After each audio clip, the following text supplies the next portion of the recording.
Sir Arthur Dane? The sword of the morning. Father said he was the best swordsman he ever saw.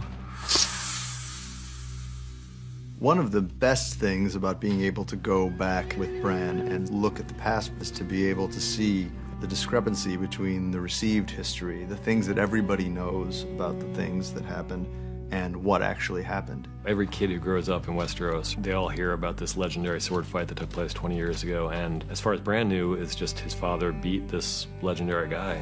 And now it begins. No. Now it ends.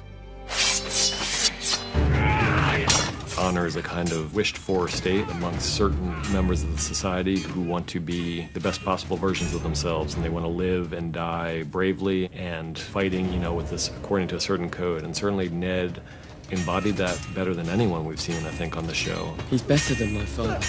Far better. My father beat him. Did he?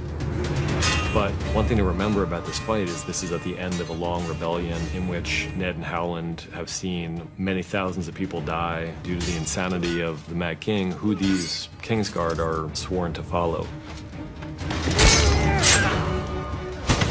So honor was so important to Ned Stark that it was worth losing his own life for, but he was completely ready to let go of that honor and excellence to do something that he really felt was more important. It could make a very, very strong defense for Ned doing what he did, but it certainly does puncture the mythology of Ned Stark that's running through this world, especially after his death.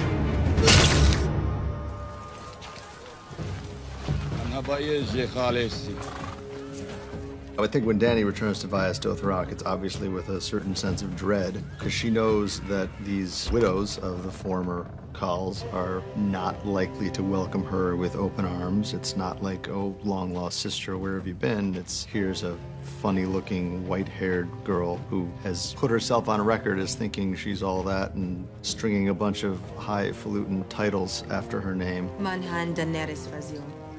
Ahagea Samvak.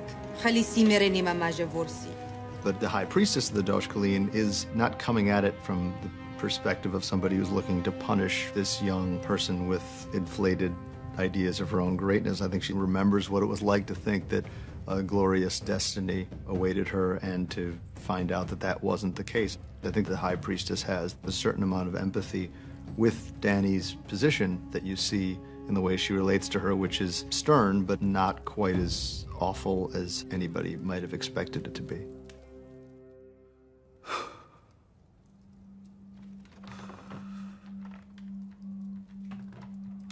Jon coming back to life was something that with the first version we wrote originally had more talking. And as we saw it on the page written out, we realized it was just too much dialogue. We decided to just give the kind of awe of that moment its due. We're talking about the idea that you do lose something and that you're forever changed. Not in the supernatural way. I mean, he's still Jon, but he's been dead. That is a haunting experience, because if that really is what's beyond, and what's beyond is nothing, just the terror of knowing that. What do you remember? They stopped me. I shouldn't be here. To remember your own death and yet be sitting here and seeing evidence of what happened to you on your own body, that is existentially terrifying. It's learning how to live with the memory of being murdered, which is the experience of absolutely no one in this world. I did what I thought was right, and I got murdered for it.